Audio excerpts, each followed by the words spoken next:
La guardiamo negli occhi dei migranti che arrivano sulle nostre coste e non vediamo l'ora di accoglierli. Altro che le chiacchiere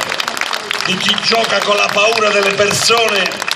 per costruire il proprio dominio. Noi la conosciamo, quella sensazione strana di far nascere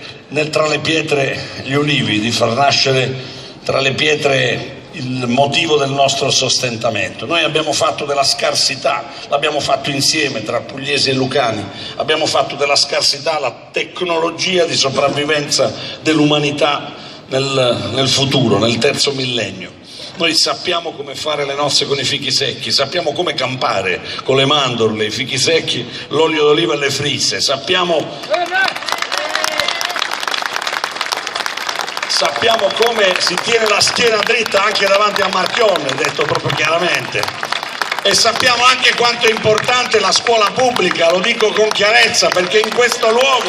la scuola pubblica non può essere consegnata nelle mani di qualche manager o suddetto o considerato tale. Mi sto sforzando con delicatezza di spiegare a tutti che in particolare in questo luogo la scuola è stata essenziale. Prova a immaginare la tua vita, la capitale europea della cultura, le fabbriche, la grande capacità creativa di questo luogo senza la scuola pubblica. Ed è quello che mi sono permesso con educazione di dire anche durante una campagna elettorale, certo non difficile e complicata come questa. Io capisco di essere arrivato in una situazione abbastanza tesa, non la conosco a sufficienza nei dettagli per poter partecipare e io ho avuto una campagna elettorale forse un pochino più tranquilla da questo punto di vista, ma non abbiamo mancato di avere consapevolezza, ed è questo l'appello che faccio anche a tutti i presenti, non abbiamo mancato di difendere la scuola pubblica non da una riforma completamente incondivisibile, ma che aveva dei punti, detto chiaro, sui quali onestamente non ci siamo trovati più. L'idea che qualcuno possa scegliere in una graduatoria gli insegnanti migliori è una cosa che non funziona, non quadra neanche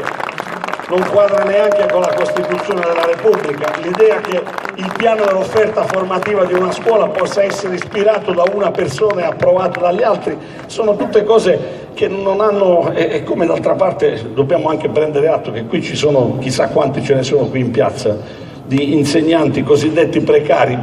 sono talmente precari che qualcuno è riuscito persino ad andare in pensione, immaginate. Meno di un minuto è la regola di questo gioco, puoi tentare di salire di livello o restare dove sei, come carne da macello, nelle mani del tecnocrate di turno, non si può tornare indietro,